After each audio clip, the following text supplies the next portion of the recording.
It's time to give 3 cheers for Bidenomics and suppurating fungal infections of the testicles and possibly bunions. President and venal houseplant Joe Biden has been taking time out from quietly decomposing on the beach to tout the administration's signature economic program, which has been a boon to every patriotic American who loves mom and apple pie after all the other food has run out. Now, some of you have written to me to say, golly gee, Hot Gandalf, with the yearly deficit up nearly 40% since government experts ruined every single thing for no reason during the pandemic, with prices up nearly 16% since the last election was rigged by corrupt news media and intelligence agencies, and with hourly wages down 5%, not to mention how high gas prices would be if I hadn't been forced to abandon my empty car by the side of the road. How can the president say his economic policies are working when all this time I thought he was dead? Well, to answer your questions quickly, so I can get back to obsessively watching the Jennifer Lawrence nude scene from No Hard Feelings, I've decided to provide you with this handy Bidenomics Q&A. Q. What is Bidenomics? A. Some of you may remember Reaganomics, when President Reagan cut taxes and regulations so that businesses could grow and hire workers who could then buy stuff from small businesses so that everyone was making money and could have vacations, which brought wealth to tourist locations where they hired even more workers for more money, and everyone was prosperous and happy and singing and dancing around in celebration and delight. Well, that was no good.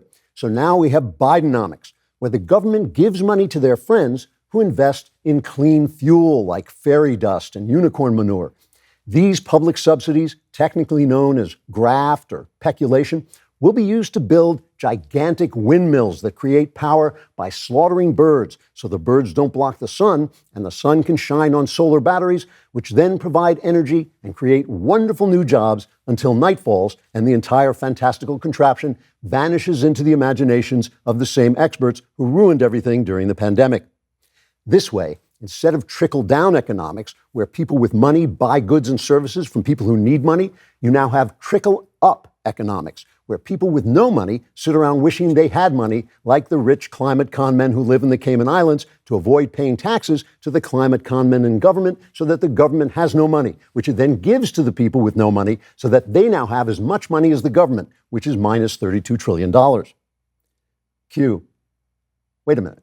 You're saying under Bidenomics, no one has any money. A, no. If you have no money, you can't afford to buy anything. So the government prints money, which of course is worthless, so that prices go up, so you can't afford to buy anything. Q, if I can't afford to buy anything, how do I eat? A, well, it's true that under Bidenomics, there are some things you can't eat, like meat or bread or food, but you can eat other good things like your memories or the dog.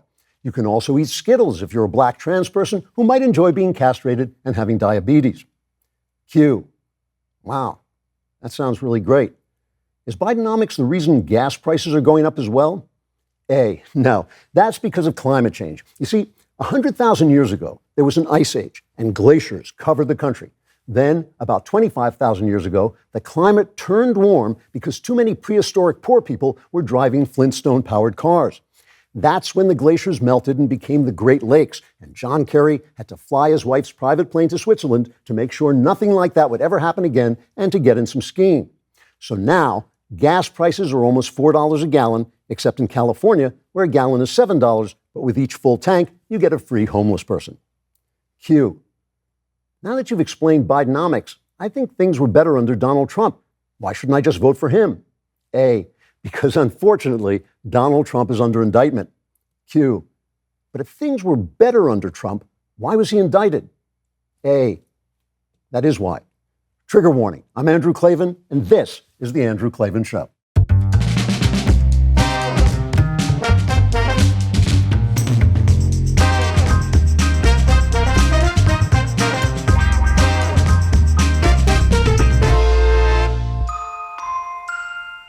All right, we are back laughing our way through the fall of the Republic. Right in the middle of the fall of the Republic, things raining down on us, but we're still laughing. This is the time you want to pre-order House of Love and Death, the new mystery coming out October 31st. This is my new entry into the Cameron Winter series. If you have not pre-ordered this, you are holding You are letting down the side, right? This is the stuff we talk about contributing to the culture. This is what I do. This is my central effort in life, and this is the culmination of my work. Please go out and pre-order House of Love and Death. You will love it, I promise. Also, you want to subscribe to the Andrew Klavan YouTube channel. You will get exclusive content which will be hurled through your window, wrapped in plain brown pornography, so no one will think you're getting anything untoward in your house. If you leave a comment on my YouTube channel, we will read it on the air if it is sufficiently hateful and bigoted. Rekindle Fitness says, commenting here because the DailyWire app has no comment section. This is a phenomenally insightful episode. I've listened to Ben Shapiro and Matt Walsh for years, but only now discovering Andrew Klavan, and he's incredible. Can't believe I never listened to his shows before, so now I have a huge backlog to catch up on. I'm even more happy about my subscription to the DailyWire. Pure value every day. Well, that was pretty hateful. I'm glad we put that up there. All right, let's get to today's episode, Conspiracy of Fools. What you just said is one of the most insanely idiotic things I have ever heard. All right, there is an idea going around on social media that conservatives are good at identifying the problems, but that's all we ever do. We just keep identifying the problems, but we never come up with solutions. This is actually not true. One of the problems we're having right now is we're going through a tragic phase in our history. And when you're in the midst of a tragic phase, there actually are no solutions, or at least there are no solutions within the system that causes the tragedy. Tragedy doesn't mean stuff that's just very, very sad.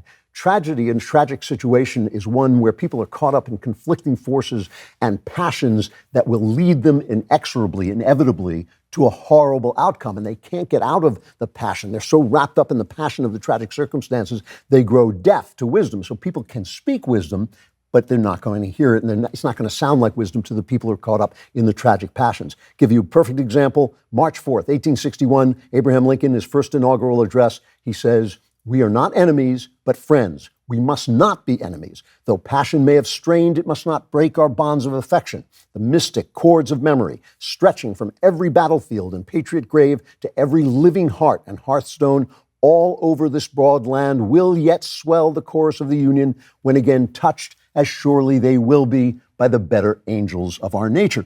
So you can just imagine if there were Twitter in Lincoln's days, all the people saying, "No, we are enemies and they did it first and we have to get back. And they were the ones who now we're going to finish this fight."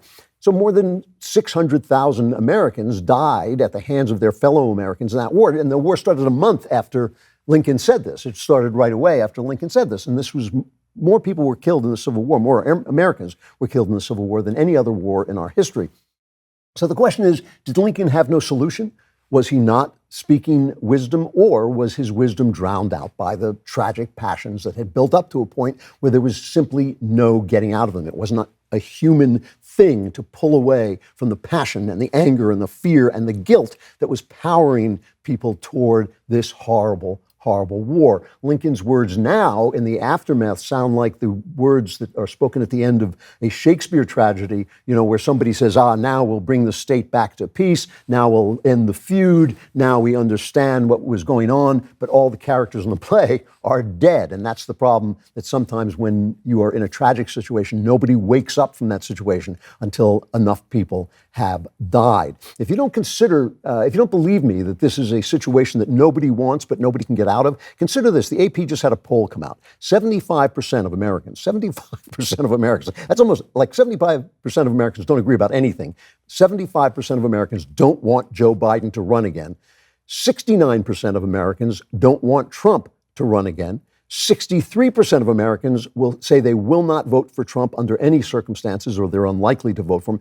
54% won't vote for Biden. Both men, of course, are running so far ahead of the pack in their primaries, they look inevitable, all of which translates into a situation nobody wants, but nobody knows how to get out of. And there are no solutions to a tragedy. That's the whole point of a tragedy. It's that when you're in the passion, when you're in the moment of those passions that cause a tragedy, you simply aren't going to listen to the solutions. But even so, there is wisdom, and I'm going to do my little best to speak some of that wisdom into the situation we find ourselves in. When you look in the mirror, do you see dark spots? They're not going away on their own. You need help from Genucel's Dark Spot Corrector. The Dark Spot Corrector has not one, but 3 cutting-edge ingredients and goes to work fast on sunspots, dark spots, liver spots, and even old discoloration both on your face and hands. You'll be amazed at how quickly you'll see results. You can now enjoy summer sun, beach, and barbecues without embarrassing spots. With Genucel, you'll see the results or your money back, no questions asked. Go to Genucel.com/Klavan right now. Get your dark spot corrector with the new Genucel Most Popular package and say goodbye to those pesky spots tomorrow. They're offering free shipping, free returns, and the best luxury skincare you've ever used, all at 70% off. All orders will also include a mystery luxury gift while supplies last. That's Genucel.com/Klavan. I know you're eager for this, but you're just wondering, how am I supposed to get this if I don't know how to spell Klavan? Good question. The answer, Klavan. Klavan, there are no E's in Klavan.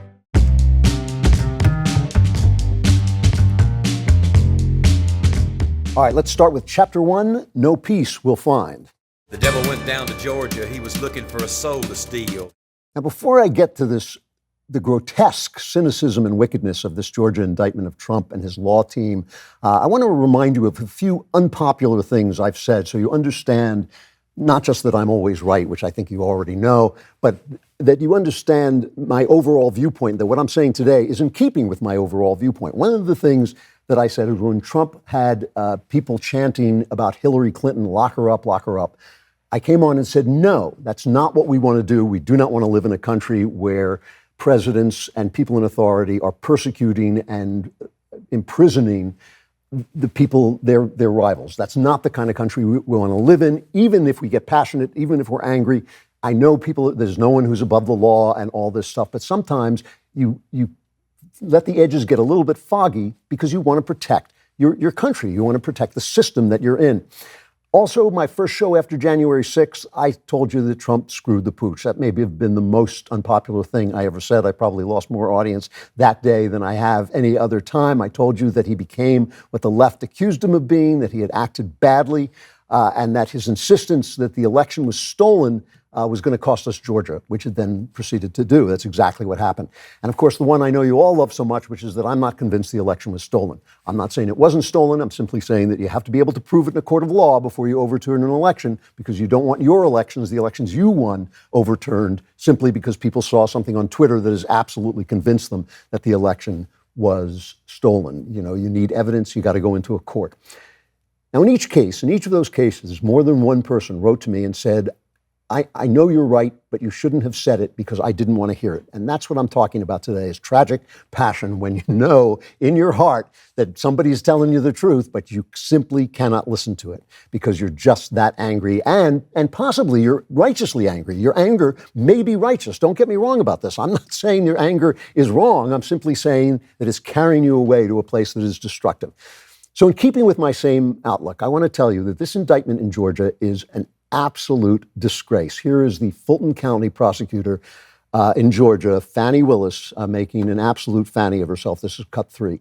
Georgia, like every state, has laws that allow those who believe that results of an election are wrong, whether because of intentional wrongdoing or unintentional error, to challenge those results in our state courts. The indictment alleges that rather than abide by Georgia's legal process for election challenges, the defendants engaged in a criminal racketeering enterprise to overturn Georgia's presidential election result. Now, I want you to think about the fact. Remember, what I'm talking about is when passions are stirred up, when people need revenge, when people feel that they've been wronged, it's very hard to turn the corner and get back to a place where we are not enemies but friends. And we remember that we must not be enemies because the results of that are just too horrifying to face. Just remember, this is a county prosecutor. There are over 3,000 counties in this country. Last time I looked, it was like 3,100 counties. Do you think that there is no Republican county prosecutor somewhere who is just waiting for the chance to indict her political enemy the way this woman is doing? This is not the sort of person who should be making a charge against the presidential candidate. And the charges based on a RICO statute, a statewide Georgia RICO statute, which means that all you have to have is a conspiracy. You don't actually have to have the crime, prove the crime is being committed. You have to prove that people were conspiring. And what she is saying is that Donald Trump and his legal team, in feeling that the election was stolen and feeling that the election was unfair and trying to show that to the people, were committing a criminal conspiracy. I mean, listen to some of the charges, some of the detailed charges. On or about the third day of December 2020, Donald Trump caused to be tweeted from his Twitter account, "Wow, blockbuster testimony taking place right now in Georgia. Ballot stuffing by Dems when Republicans were forced to leave the large counting room. Plenty more coming, but this alone leads to an easy win of the state." This, the indictment says, this tweet was an overt act in furtherance of the conspiracy. This is the sort of thing they're talking about. And I have to admit to you that I take this a little personally because one of the people indicted is my friend Jenna Ellis. And what she's essentially being indicted for is attending press conferences, doing what lawyers do, going before public meetings. This is the other thing. A conspiracy is usually carried out in secret. These were public meetings that Jenna went to argue.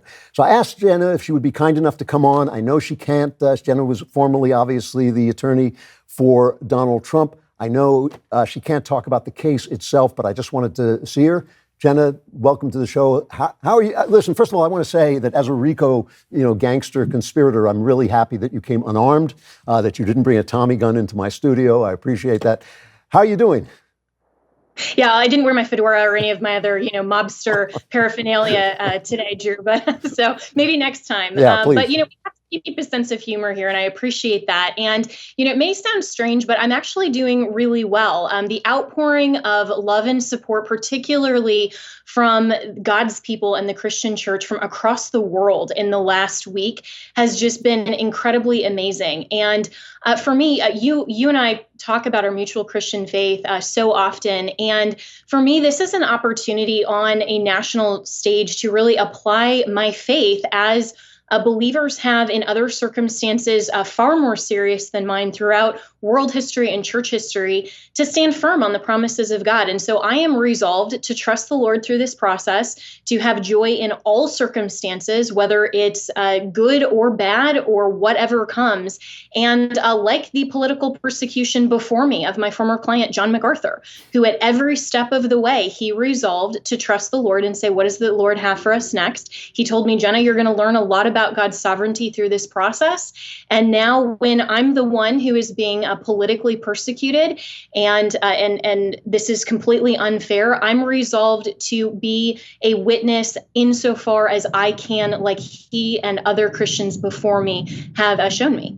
I have to say, because I see how much hate you get on social media, frequently from Trump people, interestingly enough, after you really put yourself on the line for Trump and to do the work of being his attorney. You've been on the show a number of times, and you have not once have you ever said anything to me that was even suspect, even at times when you were saying things that Trump people didn't like while you were representing Trump, telling them the truth that the election was not going to be overturned, that it was not going to be canceled out, which all turned out to be the case. It just seems to me that what you were doing, if you had been representing a murderer, and you kind of suspected the murderer was guilty, but he kept saying he was innocent, you would have had to go before a court and say, my client is innocent. You could have been indicted under the standards of this indictment. It's an amazing thing. They're basically making being a lawyer illegal. Yeah, they are criminalizing the practice of law, and they are criminalizing the First Amendment protected right that we all have to petition the government for redress. And this is an amazing moment in America's history that we can see that the practice of law is under siege in this country. And if your political opponent is disfavored, then somehow you're part of a criminal enterprise for simply defending your client and being a zealous advocate. And so this is something that I think, regardless of whether people love or hate Donald Trump, whether they, whatever they feel about him, they need to feel loyalty and passion for our country's freedoms, for the U.S. Constitution, for the rule of law, and for the profession of law. This is a moment where I think people need to stop and put aside political differences and understand what's really going on here. The Bible says, put not your faith in princes. And I think that sometimes when you follow a person instead of an idea, instead of an ideal, you really get messed up. It's disturbing. You've had to raise money for a defense fund. I mean, you're not a rich person. This is not something that you can just take out of your pocket. And as you try to do that, and I tweeted that out. What is? I'm sorry. What's the name of the site where you're doing it? GiveSendToGo/support Jenna. So it's GiveSendToGo, which is the conservative alternative to GoFundMe. Right. And I saw Trump supporters saying no because you've kind of decided that DeSantis is a better candidate for the next go around than Trump, which is something that a conservative might well decide. You know, we all disagree about who the candidate might be, but we don't disagree about what we want. I'm friends with Gorka. He loves Trump, and he knows that I'm much more unsure, but we both want the same things. It's incredible to watch the Trump people turn on you that viciously. Yeah, and I think what's so fascinating is that my colleague, Alan Dershowitz, who also represented Donald Trump during the first sham impeachment, he's a Democrat openly, and he didn't even vote for Trump. He openly said that he's voting for Joe Biden. But in his capacity as counsel to his client, he showed the same loyalty, fiduciary responsibilities of loyalty, and lawyering to his client that you would expect. And yet, the definition of loyalty here is not as an American to the U.S. Constitution, as a lawyer to the professional rules of responsibility. It's somehow this notion that we have to be more loyal to an individual than we are to the principles of the U.S. Constitution and ultimately to conservatism. And that's not how I work. I am a principled person, and I am a Christian. And so therefore, my loyalty is going to be to God, to the U.S. Constitution, to my country. And then I'm going to exercise my vote in the best way possible. And in my profession, of course, I'm going to be loyal to clients.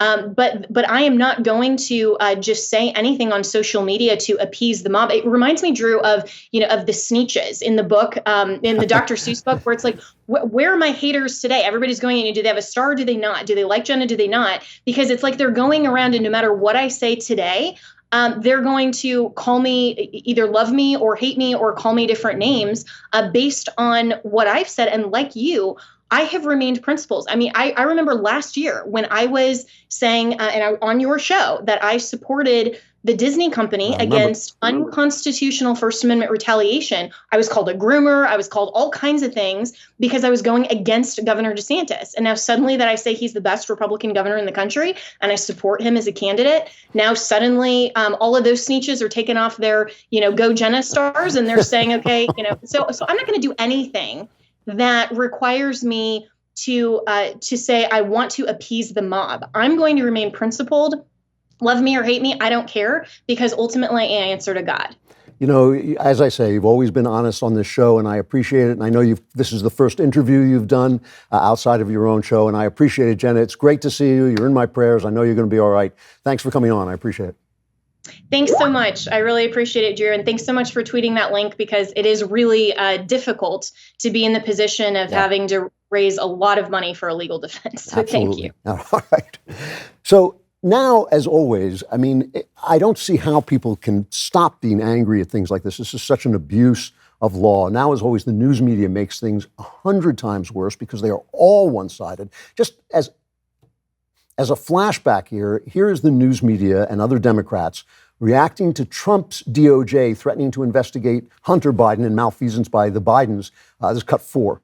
Bill Barr, on the president's behalf, is weaponizing the Justice Department to go after the president's enemies. When you win an election, you don't seek to just prosecute the losing side. The president using the Justice Department as a weapon to get what he wants. Department of Justice is totally politicized. Sticking the Department of Justice on political opponents. Threatening to imprison his political rival, Banana Republic style. Trying to exact revenge against all of his enemies. Tin pot dictator in a banana republic. Is acting more like a banana republic dictator. He's using government resources to go after his political opponent. Essentially, we are a banana republic. That we are seeking to have a bogus and criminal investigation into a political opponent. And that's using the Department of Justice to also target Trump's political opponent for nefarious reasons. This is a massive abuse of power and a betrayal of our value. Okay, and here is Rachel Maddow, who was saying exactly the same things right after the Georgia indictment. It's cut 5.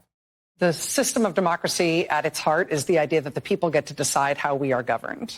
And if we no longer believe that our will is effectuated through the system, if bad actors tell us falsely that every election is stolen and that the only way an election is trustworthy is if they come out on top of it, then something, it tells you something not just about that person or that moment.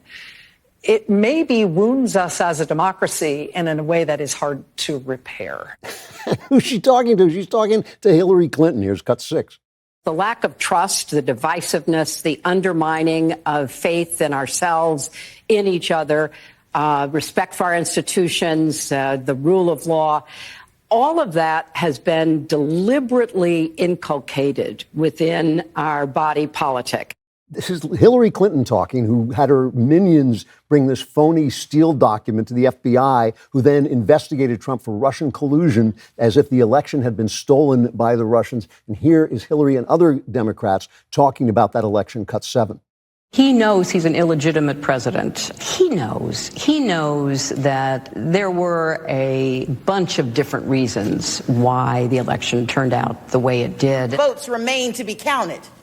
There are voices that were waiting to be heard. And I will not concede. There are still legitimate concerns over the integrity of our elections and of ensuring the principle of one person, one vote. I agree with tens of millions of Americans who are very worried that when they cast the ballot on an electronic voting machine, that there is no paper trail to record that vote. How do Republicans not respond in rage? The rage is bad. We're not enemies, but friends. Most of the people in this country could sit down together and talk and reason things out. This is coming from the top. And yet we're only human. How can we not respond with rage? You know, Lincoln is right. We must not be enemies. But how do you pack up the tragic passions that have been unleashed by this sort of justice? And that's not all. Are you a few years, or as in my case, a few centuries out of school and wondering what the heck did I even learn and what was the point and where am I? You might think to yourself that you don't have the time to learn something new. If that's you, know this, you're not alone and it's not too late. Since 1844, my friends at Hillsdale College have been providing education in faith, freedom, and character. And I mean, I was friends with them back then. They've taken some of the core classes they teach on campus and made them available for free online for anyone who wants to learn. That is right, for free. There are 39 free courses to choose from, ranging from the U.S. Constitution. I took that one. It was terrific. The Book of Genesis, free market economics. They're easy to follow and they're self-paced, so you can start whenever you want. In fact, you can start right now. It's everything you need all in one place with no long-term commitment. Let Hillsdale College be your guide. Learn when and where you want. Go right now to hillsdale.edu/Klavan to enroll. There's no cost and it's easy to get started. That's hillsdale.edu/Klavan to register. Hillsdale.edu/Klavan. Although first you have to take the course on how to spell Klavan, and here it is. It's Klavan. No E's in Klavan. I just make it look this easy. There are no E's in Klavan.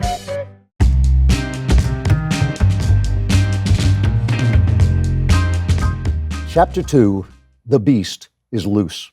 Release the Kraken. You know, the self-blindness of the left, I call them elites without mirrors. This idea, they have this idea that they're protected because the press envelops them in this sense of protection. And it makes them feel that no one is ever going to take power away from them. You know, you remember. So they think they're never going to have to pay the price for the injustices and the recklessness with which they're treating the law and with which they're treating our system. By the way, I've criticized Trump a lot for his ill manners and the way he treats people and the way he talks about people. That's reckless too. But this is far worse because they're using the levers of power to basically not just attack Trump, but the millions and millions and tens of millions of people that they hate and they deplore who voted for him. And they think they'll never have to pay the price. Remember when they took away the need for two-thirds majority in confirming federal judges, and Mitch McConnell stood up and he said, you're going to regret this and sooner than you might think. And then Donald Trump shocked them by winning the election. And Mitch McConnell said, okay, well, now we're going to have the same rule for Supreme Court justices. And they didn't like that very much, but they didn't think that was ever going to happen because the press gives them this aura of invulnerability, which is an illusion. Well, you know, and how do you think wise people, you know, people who want to elevate elevate the country above the partisan divide and the hatred and all that stuff? How are they going to convince Republicans not to politicize the Department of Justice after watching what the DOJ has done with this Hunter Biden case? The fact they couldn't even admit that the cocaine in the White House was Hunter's, and the fact that they're now covering up Hunter Biden's malfeasance. And let's face it, Joe Biden was in this up to his butt. This is ridiculous. This is an influence peddling scheme that Joe Biden has been making money off of. And they keep saying there's not a shred of evidence. So just to recap for a minute, David Weiss, right? He is the United States Attorney out of Delaware. He's an employee of the government. He investigated Hunter Biden for so long without taking action that the statute of limitations ran out on the major crimes, on a lot of the major crimes. And remember, this is job one. Every prosecutor knows to keep his eye on the statute of limitations. Now we have whistleblower testimony from IRS investigators that they were told not to extend their investigation to include Joe Biden. We now have just recently testimony from a former FBI agent that the Bureau was tipping off Hunter Biden and President Biden's transition team about plans to interview Hunter Biden and others so they could prepare themselves and so they could clean out, so they knew there were searches coming and they could clean out storage facilities. We know that David Weiss and the DOJ made an unprecedented plea deal with Hunter Biden's attorneys to avoid jail time on minor tax evasion and gun charges, which were almost all that was left after the statute of limitations ran out. And that deal, buried in that deal, was an immunity provision that the judge would not have been able to overturn once it was in place. And when the judge asked one question, the DOJ was so humiliated by its own corruption, it had to say, no, there is no immunity in there, and the entire deal fell apart. Now, this is how the news media and other Democrats covered Devin Archer's testimony that Biden was not just calling into Hunter's business meetings to say, yes, I'm part of the influence you are buying when you give my son money, but also sat down to dinner with people who were basically paying off Hunter Biden for reach to the vice president, which they got. Here is how that was covered by Democrats and the media, but I repeat myself, cut 9. Hunter Biden talked to his dad on the phone all the time. They talked basically every day. Sometimes Joe Biden would say hello to the people in the room if he popped in or on the phone or whatever. It was all casual conversation, niceties, the weather. They never discussed business. These were more of just cordial hello types of conversations. Business was never discussed on those calls, and that was more casual sort of check-ins, casual conversations. President Biden might have said, hey, quit putting me on speakerphone. Are you having a business meeting? Like, what is that about? But do you hang up on your phone, on your side? Beau Biden, Hunter's brother and President Biden's son, was very ill with cancer and then passed away. That, as the witness today testified, was what these conversations and these calls were about. We should put this in context. This is a time when Beau Biden, the president's other son, was ill and then dying and then passed away. Very fraught and sad time for the Biden family. So, I mean, at the same time, Donald Trump is being indicted for anything they can think of. They might as well just show up at Republicans' houses individually and slap them in the face. That's how unjust, how unfair, how one-sided this is. Then, even though the press is, as one, running cover for the Biden family, even so, it's getting to Joe Biden. There are reports that it's driving him crazy that Hunter is being investigated like he is. And the DOJ was just humiliated by the collapse of this plea deal. So Merrick, the Teflon Don Garland, has to get up and make this announcement. This is cut 10. I'm here today to announce the appointment of David Weiss as a special counsel, consistent with the Department of Justice regulations governing such matters. In keeping with those regulations, I have today notified the designated members of each House of Congress of the appointment. In February 2018, after being nominated by the former president and confirmed by the Senate, Mr. Weiss was sworn in as the United States Attorney for the District of Delaware. Mr. Weiss had been a career prosecutor, having served previously in the office for more than a decade. The appointment of Mr. Weiss reinforces for the American people the department's commitment to both independence and accountability in particularly sensitive matters. I am confident that Mr. Weiss will carry out his responsibility in an even-handed and urgent manner and in accordance with the highest traditions of this department. He says, I can't believe this guy. This is unbelievable. I mean, truly a slap in the face. He says this is in keeping with DOJ regulations. Here's what the regulation says about special counsel. An individual named as special counsel should be a lawyer with a reputation for integrity and impartial decision-making. The special counsel shall be selected from outside the United States government. Not only is Weiss inside the United States government, he's a federal prosecutor, he's inside the DOJ, he's on the case. He's the guy who's on the case. He's the guy who let the statute of limitations run out. He's the guy who made this plea deal. It was so embarrassing, they couldn't even own it in court when they were asked a single question. So basically, this guy had the face to show up with his face hanging out in front of the American people and say, you will now be reassured because I am appointing the guy who blew this case in the first place. I am now appointing him to the special counsel to make sure this case isn't blown. When corruption is this despicable, when it's this open and this arrogant and apparent and unhidden, how is wisdom supposed to override the anger of people who are offended? I know you write to me all the time and I say, rise above your anger. Don't lock up Hillary Clinton. I don't care if she violated the law. It's a bad look when you put your leaders in prison unless they've done something so bad that it can't be reconciled any other way. But how can I say that to you? How can I say that to you when you're being slapped in the face by Merrick Garland? Like, you know, it's unbelievable. We're not enemies, but friends, I swear the American people, I bet 70% of us at least could get together and sit down and agree on 70% of the issues, or at least compromise, find a way to compromise. We must not be enemies.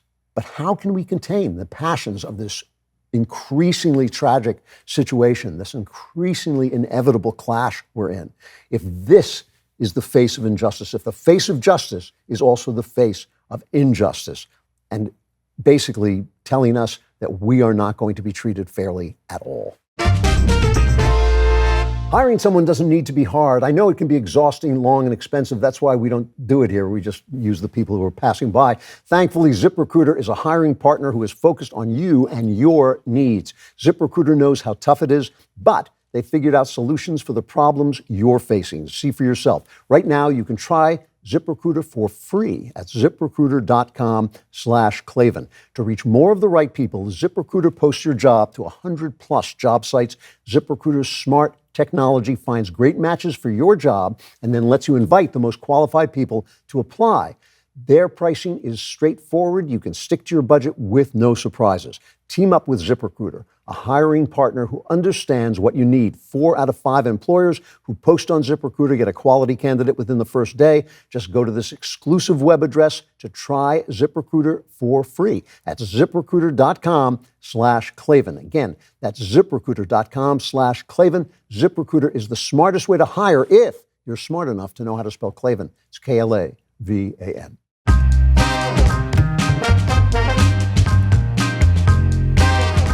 Chapter 3, you're under Orestes. Arrest? I don't feel like I'm under arrest.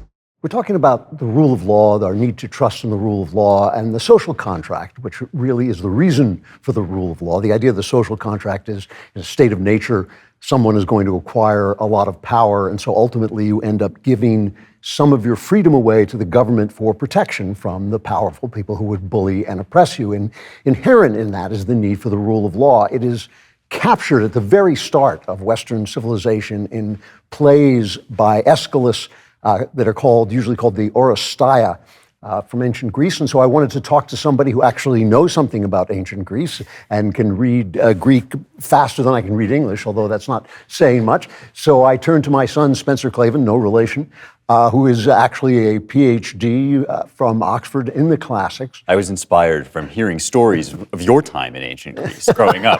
Aeschylus, he was a great guy. We drank together all the time. But the Orestes is a very complex play. It's a very beautiful, a complex trilogy of plays, really. Yeah. But it talks about the beginning of law. Right. So tell us a little bit about the story and what it's about. Well, how it gets to that point. You know, we think of the Athenians now as the inventors of democracy. This is kind of their tagline in modern history. But in the ancient world, for a lot of people, democracy was actually kind of a bad word. This was an accusation that the rabble was going to be making kind of mob rule decisions. If you talk to the Athenians themselves, they might well have prided themselves most, not on democracy, but on isonomia, which is a Greek word that means equality before the law. It's the first time, really, that concept is made explicit that I'm aware of in history. And whenever these things emerge, you always have to ask, well, compared to what? What's the state that they're emerging out of? And the state that they're emerging out of is the state of blood guilt, this kind of natural association of clans fighting with one another. And it's that endless cycle of retribution that Aeschylus' Orestes begins with. Any good tragedy begins with an impossible situation or leads to an impossible crisis. Orestes, after whom the Orestes is named, returns home to discover that his mother has murdered his father. And this places him under two contradictory moral imperatives under the blood guilt system. He must avenge his father's murder, but he must not kill his mother. And so by avenging the murder, he finds himself kind of trapped in this like glitch in the blood guilt system so that this endless cycle of retribution becomes untenable. And he's actually walking into part of that cycle because Agamemnon has already sacrificed his wife's daughter to go fight the war in Troy. That's exactly right. I mean, one of the observations, the brilliant observations that Aeschylus is making is that from within this system, justice always looks like it's going to be done with the next murder. But when you look at the system from outside, as a spectator does at a play, you begin to realize that the murder is actually just part of the cycle, that every time you, for instance, demand reparations for previous injustices, you end up creating more injustices that then demand more. And so this notion of revenge as the driver of justice is this kind of primal situation that Aeschylus is depicting. And by making it impossible for us to deny, to ignore the contradictions in this system, he leads us into this magnificent, complex, difficult story that is almost like the chemical reaction that changes blood guilt into equality before the law. And it's taking that personal retribution out of the hands of the individual and placing it in the hands of the state, but in the hands also of the divine, right? That the idea that there will be an impersonal set of laws is where they end up with the jury courts that are ministered over by Athena, goddess of wisdom and patron goddess of Athens. This is what happens at the end of this trilogy is Athena, the goddess of wisdom, actually shows up and establishes this. Yes. Now, not everybody's happy about that. Right. I mean, brilliantly, Aeschylus does not wrap this thing up into this beautiful bow. He shows that there's a cost to entering into this system. First of all, Athena herself gets to cast the deciding vote. And so we see that there's always going to be human personalities, right? Anthropomorphic individuals, jury members, judges that are going to have to enter into this system and bring their personal humanity there. And importantly, we're going to have to discard the desire for retribution. And that desire is, in some sense, a very natural desire. It's the most natural reaction. Right. You hit me, I hit you back. And so the idea that you might turn the other cheek, that you might forgive, let go of your desire for endless retribution, which comes to us, of course, from the Christian tradition, but is expressed here in the end of blood guilt. This is expressed mythologically in the transformation of the Furies, the goddesses of vengeance and blood guilt, into the Eumenides, the kindly ones who live in a cave under the city. And as long as they're respected, as long as we understand that they're there, but also keep them at bay, civilization can flourish. So this is like of key importance, this force that we all feel. We all feel, you did it to me, I'm doing it to you. It's too late, I mean, in Romans 14, Paul says, don't take revenge. Vengeance belongs to God, and God says in the Old Testament, "Vengeance is mine." Yes, I will repay. I will repay. It will come about, like karma almost, but it's more intentional. But that's a very, very difficult thing for the human heart to learn. And so when the brilliant thing to me in transforming the Furies into the Eumenides is that and burying them underground is it suggests almost this kind of Freudian steam building up. Yes. So that if this system fails, those passions, that passion for revenge, is going to erupt. Yes. And one of the things that a philosopher that you and I talk about all the time, René Girard, has this brilliant theory. And his theory is that we desire mimetically. He calls it mimetic desires, that if you have it and you value it, I'm going to want it. That's the inverse of the revenge. That's right. And he even goes beyond this, essentially saying that all that desire is actually the desire for life. I mean, one of the things I've noticed when a little boy has a younger brother, the parents are always saying, "Oh, look, he wants to be just like you. Isn't that cute? Isn't that cute?" And that the older brother is going, "I don't need anybody to be just like me. I am me." Exactly. Right. I don't want that replacement going on. Yeah. And so the person who has the thing that is desired begins to protect it. Yes. And that tension of desire, I want what you have, you want to protect what you have, builds and builds in a society. And Girard talks really passionately about the fact that we forget under a justice system, we forget what blood guilt looks like. Yes. And how it can basically tear a society apart. I mean, it's like in Afghanistan, these tribes are fighting over rapes that may have happened 500 years ago. Yeah, the Hatfields and the McCoys. The Hatfields and the McCoys. These feuds go on forever. What is it? Does Athena offer anything, have anything to say about that? Is there something that she is pain, or is it just she's the goddess and she's in charge? It's a terrifyingly ominous speech, a moment when she says, "The streams of justice, once contaminated, will never again flow pure." And this is, I mean, we've talked a lot before about Hans Castorp's dream in the Magic Mountain. Yes. Kind of a vision of the Eumenides. And there are other instances of this. I think the ones who walk away from Omelas, it's a great another depiction of this. And in each one of those stories, what you have is a perfectly classical, beautiful society with flourishing technology, but also wonderful art and connection to the past, at the core of which there is an ugly, dirty scene of suffering and wrenching anguish. And I think that what this all communicates to us is that forgiveness and the leaving aside of retribution, which we all, as you say, feel, is not actually ultimately fair. It leaves us with these wounds that we have to contend with. And those are our choices, of course. We then live in a society where either we say that we will abide by the rule of law and we have to hobble along in this sin-ridden world with this pain that we internalize, that we leave aside, that we decide not to act upon, not to kind of act out the wounds that we carry with us.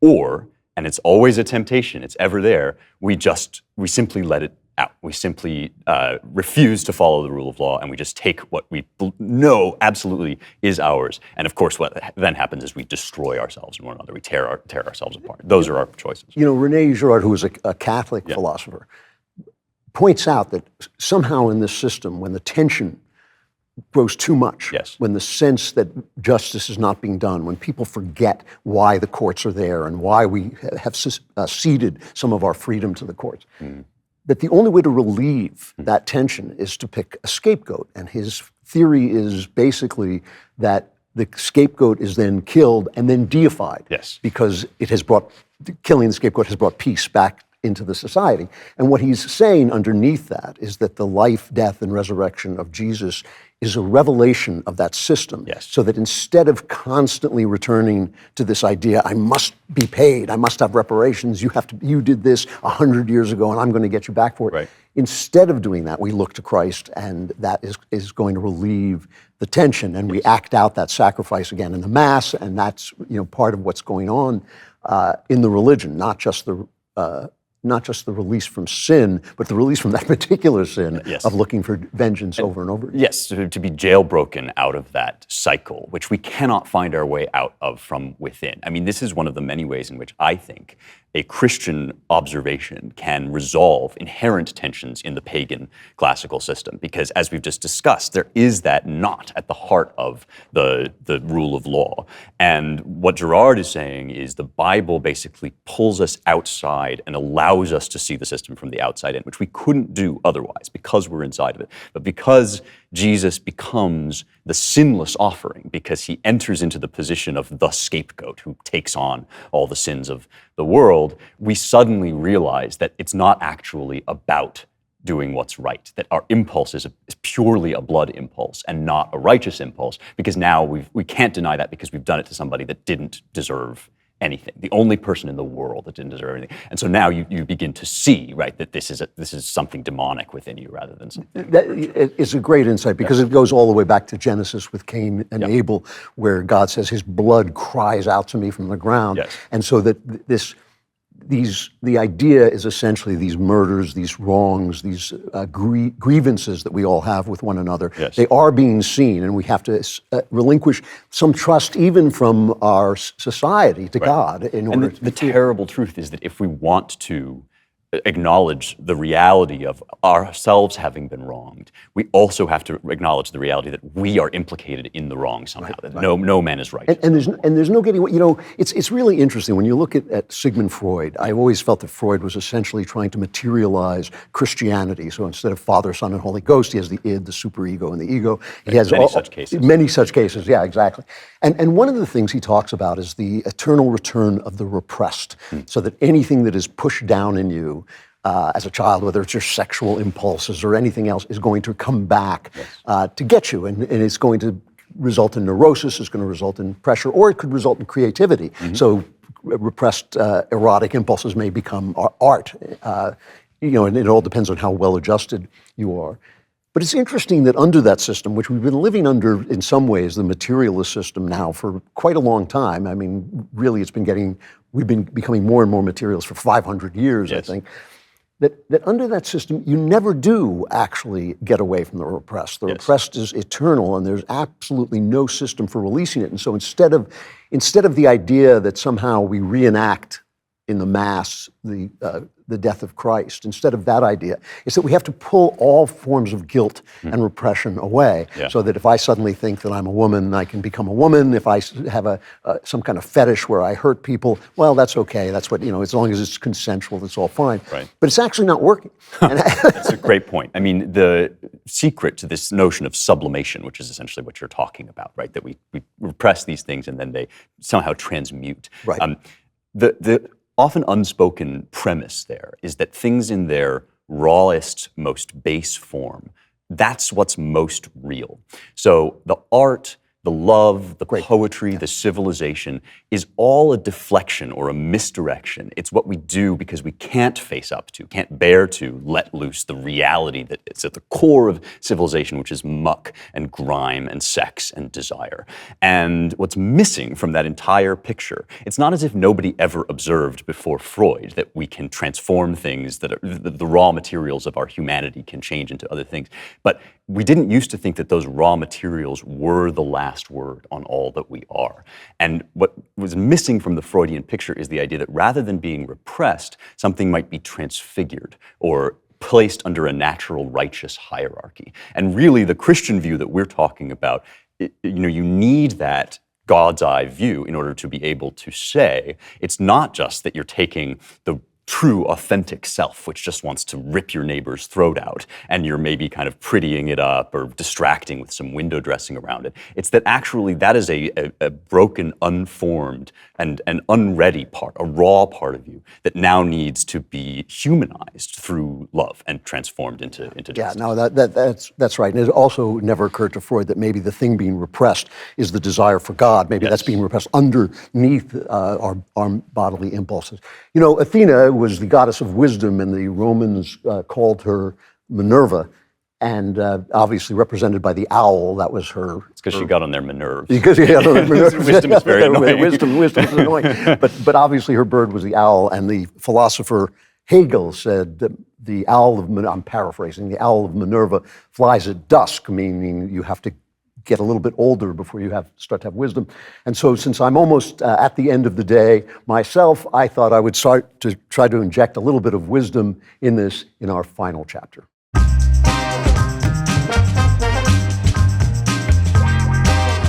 The final chapter, the Owl of Minerva. As I say, there's an expression from the philosopher Hegel, the owl of Minerva flies at dusk, meaning you have to get old before you have anything wise to say. It has to be the end of the day, essentially. And as I say, I'm just about at the end of the day. So let me try very briefly to answer the criticism that conservatives see the problem, but we don't suggest solutions. Because it's not really true. If you listen closely to the wisest conservatives, namely me and Ben, you can hear that many conservatives are saying very similar things. All of them basically are saying that the solutions are local, that the things that have to be done to win back the country, to get out of this clash, this inevitable clash, this increasing rage, this increasing return to the system of vengeance instead of the system of law. To do that, you're going to have to start at the smallest levels. Now, I'm not talking about what is sometimes called the Benedict's option, where you just retreat from the world and rebuild a community. I think, and then you kind of live in defiance of the greater powers.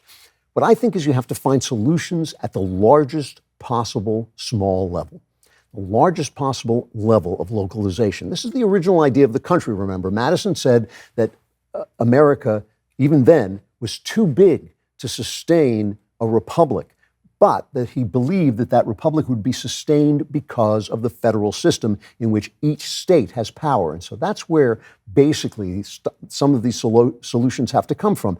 Yes, from the individual, yes, from the family, yes, from the community, from churches, but ultimately the powers that fight back are the powers of the state. This is the idea, the idea of states' rights, as it's sometimes called, was undermined by the holding of slaves, because states' rights were one of the claims that the slaveholders made.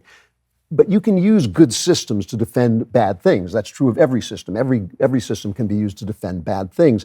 The idea of keeping power within the states and letting the states fight back against D.C., which is why we are supposed to have guns so we can form militias, is still a good one. Now, D.C. is doing everything it can to override the power of the states. They basically say, oh, here's some money, but if you take the money, then you have to do what we want you to do. You have to castrate and give your children, hysterectomies.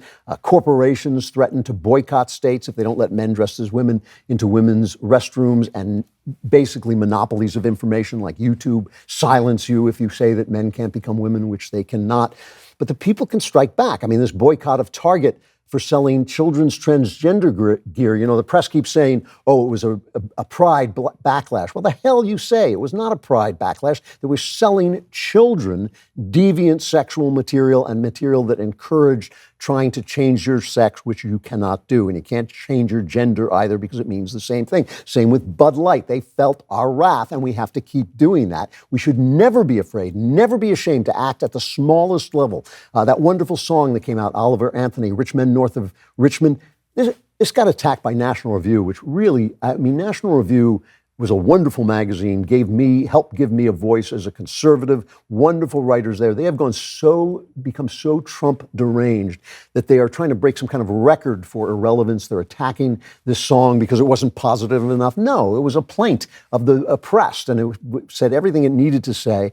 Every voice that speaks the truth is our voice. National Review should remember that, even if that voice is Donald Trump. Every voice that speaks the truth is the American voice. Tragedy operates at the highest level because that's where the ideas become diffuse. That's where people become passionate about individuals instead of saying, oh, this is my neighbor. I don't have to hate him. I can disagree with him. We can talk it out. And that is why we should operate at the smallest level, because that's where people can get together. That's where people can talk. It's the elites who have betrayed us. It's the experts who have failed us. It's the powers that be that are doing wrong. It is not the guy next to you who may vote Democrat, who may have more left-wing leanings than you. That's not your problem. That's your friend. That's your neighbor. And we know what we're supposed to do with our neighbors. In every house, in every town, in each faith community, in each state, we can start to do the small things that restore freedom and trust to the people. That's how America got started. That's how the left started to destroy America, by using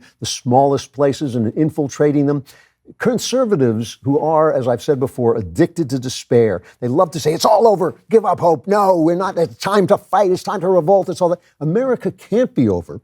It can't be over. It can never be over, because America is us. The living truth is past the foul leaders, the incompetent experts, dishonest news media at the ground level. We are not enemies, but friends, we must not be enemies. Our reckless, greedy, and incompetent leaders are not the nations. We are. We have to be.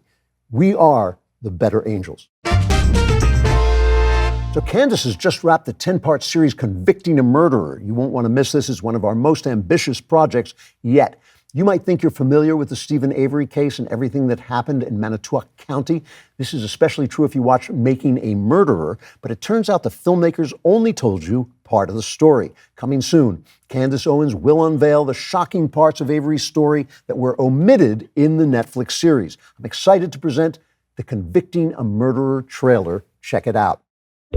This is a collect call from Steve. An inmate at the Calumet County Jail. The man served 18 years in prison until DNA evidence cleared his name. The Two Rivers man was convicted of sexual assault in 1985, but exonerated with DNA evidence in 2003. So this is the infamous Avery lot.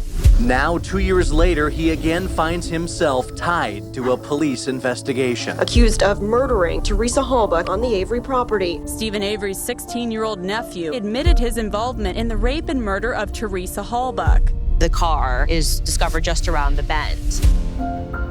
It was just this worldwide phenomenon. I think they framed this guy. I think he intended to crush the vehicle, but ran out of time. Avery thinks the $36 million lawsuit he filed is why he's being targeted in this investigation. 1021 and 24 Main Street. Copy. Do we have Stephen Avery in custody? Netflix made millions of dollars from Making a Murderer, but the filmmakers left out very important details, mountains of evidence that you have not yet seen. The blood vial, The most egregious manipulation from the movie. interrogations, That's when he started beating me because I told him that he's sick. cell phones, And I saw melted plastic parts of a cell phone. interviews. Her arms were pinned behind her head. They made Stephen Avery look like a victim. You don't believe your brother's guilty? I don't know if I'm a suspect. I got nothing to hide. I'm getting sick and tired of media deception. Evidence piling up. Why would they omit so many different things? Why are you editing my testimony? I am not going to make the same mistake that the filmmakers did. Rearranging the testimony. They delete a portion of it at the end. How could they claim to care about the truth? They all know that Stephen Avery committed this crime. 911, what is your emergency? The evidence forces me to conclude that you are the most dangerous individual ever to set foot in this courtroom. To get the rest of the story, you have to watch Convicting a Murderer, coming to you this September. This 10-part series is exclusive to DailyWire Plus. So join now at dailywire.com/subscribe to get 25% off your new annual membership so you can watch Convicting a Murderer when it premieres. You do not want to miss it. Also, the second annual Daily Wire Fantasy Football Draft Party is coming up soon, and this year we have a sweepstakes for you to enter to be the 10th member in our league. If you win, you would participate with us during the live draft and go head-to-head with your favorite Daily Wire host throughout the fantasy football season, and if you win, you'll disappear without a trace. To enter, go to Craig & Company's YouTube page and subscribe to their channel, then like the Daily Wire Fantasy Football Sweepstakes video, comment your fantasy football team name, and fill out the Google form on the pinned comment. Do not miss your chance to play fantasy football in your favorite host league and compete for ultimate bragging rights and the coveted golden tumbler. The sweepstakes are now open and will end August 19th at 11:59 p.m. Eastern Time. Klavan Klapbacks. And guess what? Bidenomics is working. You're supposed to whisper, Bidenomics is working. All right, from Tony, dear Mr. Klavan, I heard your take on the Barbie movie. I must respectfully disagree with one aspect of your review. The America Ferrera monologue, I believe, was never intended to be an attack on patriarchy. I guess what I am saying is, despite the fact that I believe deeply that if Michael Knowles were to ever gain real power, that he would fire up the Inquisition again, I kind of side with him on this one. First of all, Tony, that should be a giveaway. The minute you side with Michael Knowles, a little bell should go off in your head. You know, I remembered her saying in that speech, because of the patriarchy, at one point, I went back and looked at what I have of the script, which is not the final script, and she doesn't say that, but it still is, there is a lot of blaming of the patriarchy in the film. And my point about that speech, though, is that the entire film posits that a woman's need to be seen and loved, which I think is built into her personality because it is built into the way that we reproduce and the way that we mate and the way that mothers bond with their children.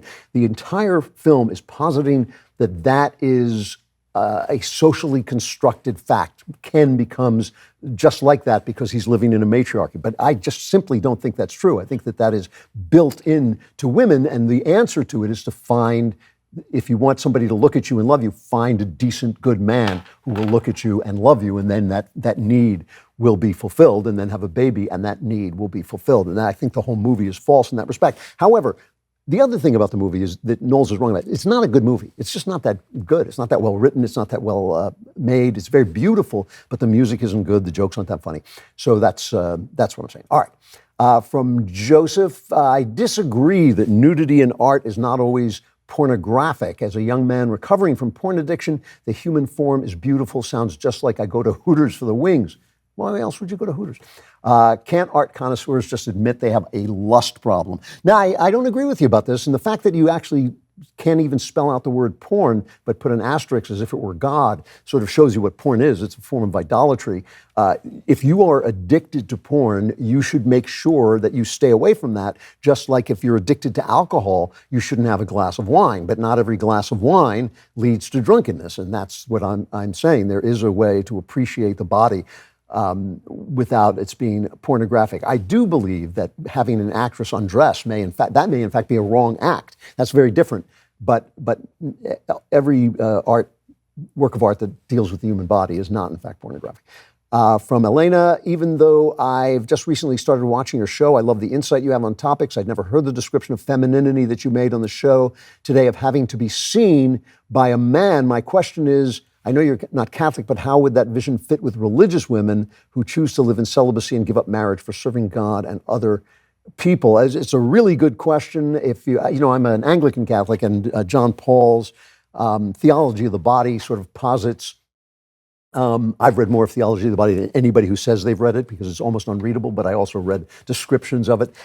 Basically posits that some people are given the gift of turning all their erotic impulses toward God. I am so far from being like that I can't even imagine it, and I believe that we have to approach the thing that all desires, I believe that all desires are the desire for God, and we have to approach the things we desire as if they were God, and treat them not as if they were God, but as if they were a path to God, as if they were a metaphor for God, just like the bread and wine become the body of God. So that way we treat everything with respect and love, and do not become enamored, and do not turn the representative of something into the thing itself, which is idolatry. When you build a statue, there's nothing wrong with having a crucifix, but if you believe the crucifix is the Lord, then you have become an idolater, and that's the way I think we have to deal with everything. We should love the things that are lovable and beautiful and good in the world, including sex, which is a wonderful gift, but we shouldn't turn that into our God, and we should understand that we are serving God even in our relationships.